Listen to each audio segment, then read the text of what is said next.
Ariel Chéné, brisé. Après la perte de sa femme, il choisit la voie de son père pasteur. Au début du mois de décembre 2025, la Côte d'Ivoire, l'Afrique de l'Ouest et l'ensemble de la communauté culturelle francophone ont été secoués par une série de nouvelles bouleversantes concernant Ariel Chéné, l'un des artistes les plus populaires du coupé-décalé contemporain. En l'espace de quelques jours, l'artiste ivoirien a vécu 2 pertes humaines majeures et irréversibles. D'abord, la disparition de son épouse bien-aimée, Nadia Sabet, puis quelques jours après, celle de son père, le pasteur Jean Djeto Israël. Ce double deuil, rare et d'une violence émotionnelle extrême, a profondément marqué non seulement l'artiste lui-même, mais aussi ses fans, ses proches et des milliers de followers sur les réseaux sociaux. Tant les médias traditionnels que les publications personnelles des internautes ont tenté de mesurer l'ampleur de cette douleur, d'interpréter ses conséquences sur la vie d'Ariel et d'en tirer une histoire humaine plus large, celle d'un homme jeté abruptement entre la perte et la reconstruction, la célébrité et l'introspection. Avant de parler du deuil, il est essentiel de comprendre qui était Nadia Sabet et quel lien profond elle entretenait avec Ariel Chéné, une personnalité polyvalente et engagée. Nadia Sabet n'était pas uniquement l'épouse d'un artiste célèbre, elle s'était elle-même imposée comme une actrice, animatrice et créatrice de contenu respectée en Côte d'Ivoire. Actrice de théâtre puis figure télévisuelle, elle avait su se forger une communauté d'admirateurs grâce à son charisme, sa sensibilité artistique et sa présence authentique sur les réseaux sociaux. Dotée d'une personnalité vibrante et d'un engagement communicatif, elle utilisait ses plateformes non seulement pour divertir, mais aussi pour parler de sujets profonds, y compris de santé, de résilience et d'expérience humaine. En 2024, Nadia avait rendu publique sa lutte courageuse contre le cancer du sein, partageant des moments difficiles comme des messages d'espoir. Selon plusieurs sources, Nadia avait été diagnostiquée avec un cancer du sein en 2024. Après des mois de traitement et de lutte, elle est décédée le 3 décembre 2025 à Abidjan des suites de cette maladie, à seulement 31 ans. Le décès d'une personnalité aussi jeune et dynamique a provoqué une onde de choc dans la communauté artistique ivoirienne et au-delà. L'annonce officielle de sa disparition a suscité une immense vague de réactions partagées et commentées sur Facebook, Instagram, TikTok et X, anciennement Twitter, où des hommages affluaient spontanément de la part de fans d'artistes, mais aussi de personnes qu'elle avait inspirées par son combat contre la maladie. Ariel Chéné, de son vrai nom, Sré Ariel Jean Arthur, est l'un des artistes majeurs du mouvement coupé-décalé.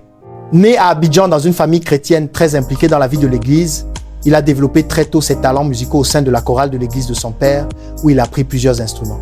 Personnage charismatique, proche du public, il a su s'imposer sur la scène musicale ivoirienne et africaine, collaborant avec des légendes comme DJ Arafat et cumulant succès, tournées et reconnaissance internationale.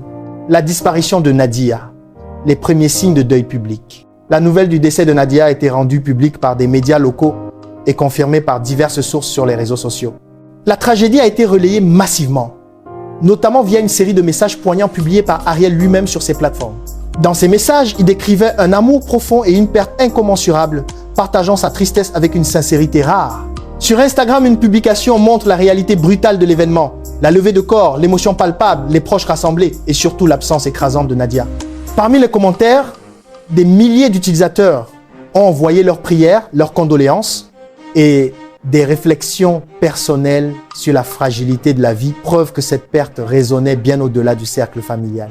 À peine quelques jours après la perte de son épouse, Ariel a annoncé une nouvelle tragique, le décès de son père, le pasteur Jean Djeto Israël.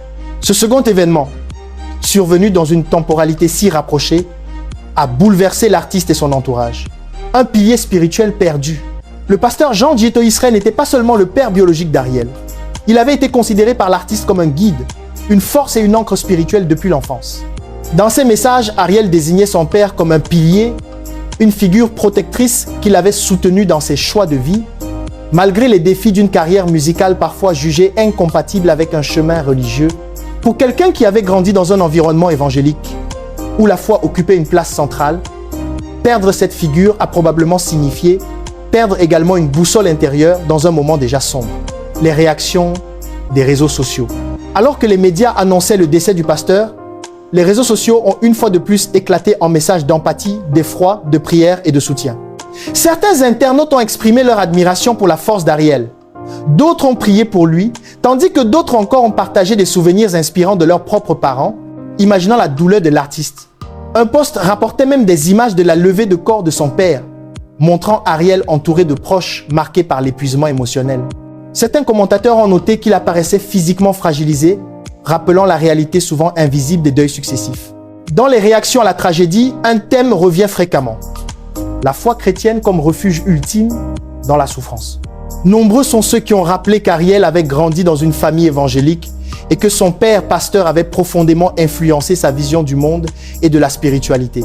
Pour certains fans, la succession des événements tragiques, la perte d'une épouse jeune, puis d'un père spirituel, pourrait être interprétée comme un appel à retourner à une vie de dévotion, voire même à une vocation pastorale. Sur les réseaux sociaux, des internautes ont encouragé Ariel à suivre cette voie, suggérant que la douleur pourrait être transformée en message de foi, d'espoir et de service aux autres. Rumeurs, interprétations et spéculations. Cependant, il est important de souligner que, jusqu'à présent, il n'existe aucune déclaration officielle de la part d'Ariel Chéné confirmant qu'il a choisi de devenir pasteur ou qu'il envisage de suivre la voie de son père à plein temps. Les discussions à ce sujet restent majoritairement spéculatives ou motivées par des souhaits de fans. Ces spéculations reflètent cependant une tendance humaine naturelle. Face à une perte insupportable, beaucoup cherchent une signification, parfois en tournant l'expérience vers une dimension spirituelle ou morale. Dans ce cas, la foi qui a encadré l'enfance d'Ariel apparaît comme une ressource possible pour reconstruire le sens d'une vie fracturée. Le rôle des réseaux sociaux dans la narration du deuil. Une communauté en réaction permanente. Les réseaux sociaux ont joué un rôle déterminant, non seulement dans la diffusion des informations, mais aussi dans la façon dont les publics ont interprété, partagé et vécu ces deuils à distance. Les publications concernant Nadia, puis celles concernant son père, ont été commentées des dizaines de milliers de fois, mêlant prière, hommage, empathie personnelle et parfois critiques ou réflexions philosophiques sur la vie et la mort. Dans certains cas, des internautes ont même raconté leurs propres expériences de deuil, créant ainsi une sorte de conversation collective autour de la perte, de l'amour, de la foi et de l'espoir. Cette dynamique illustre à la fois la puissance connective des plateformes numériques et leur rôle d'espace public pour le débat émotionnel et spirituel. La mémoire numérique. Les vidéos publiées, les commentaires laissés, les posts partagés, tout reste dans l'archive numérique des réseaux sociaux. Cette mémoire numérique devient à la fois un lieu de deuil collectif et un témoignage pour l'histoire culturelle. Elle documente comment une société contemporaine vit et exprime la douleur, ce qu'elle valorise et ce qu'elle retient. Ce que cette double tragédie nous enseigne sur la condition humaine.